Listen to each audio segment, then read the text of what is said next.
ഇന്നത്തെ ഒരു കാലം ഭയങ്കര മഴയായിരുന്നു. ഇപ്പം മഴ പോകുന്നില്ല. ഞങ്ങൾക്കൊന്ന് വീട് കിട്ടി. അവിടെ ആ സ്ഥലം തന്നെ ഇച്ചിരി വെള്ളമില്ലാത്തൊരു സ്ഥലമാണ് പണിക്കുന്നത്. അപ്പം ഞങ്ങൾക്ക് ഇപ്പം മഴ ഒത്തിരി കൂടുതലായിട്ടുണ്ട്. ഇപ്പം ആദ്യം മഴ ഭയങ്കര കുറവായിരുന്നു. പിന്നെ ഞങ്ങൾ വെയിലൊക്കെ ആയിരുന്നു. പിന്നെ വെള്ളം പറ്റിപ്പോയിരുന്നു. വെള്ളം പറ്റിപ്പോയിരുന്നു. ഇപ്പോൾ പെട്ടെന്നൊരു മഴ പെയ്യുമ്പോഴേക്ക് ഞങ്ങൾ മഴയൊക്കെ ആയിരുന്നു. പിന്നെ വെള്ളമെല്ലാം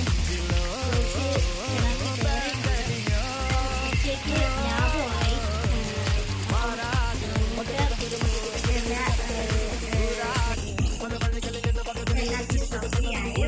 അത് ഞങ്ങൾക്ക് ഒരു പപ്പിക്കുട്ടിയുണ്ട്. ഈ പേര് പൂപ്പി എന്നാണ്. പൂപ്പി രസമാണ്. പെക്കട് പോലെയാണ്. അതിന് പക്ഷെ കുഴക്കുന്നുണ്ടായിട്ടില്ല.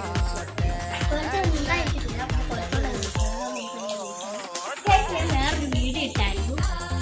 അവിടെ ഈ ഒരു മലയാണൊക്കെ പറഞ്ഞു വലിയ ചൂടാക്കി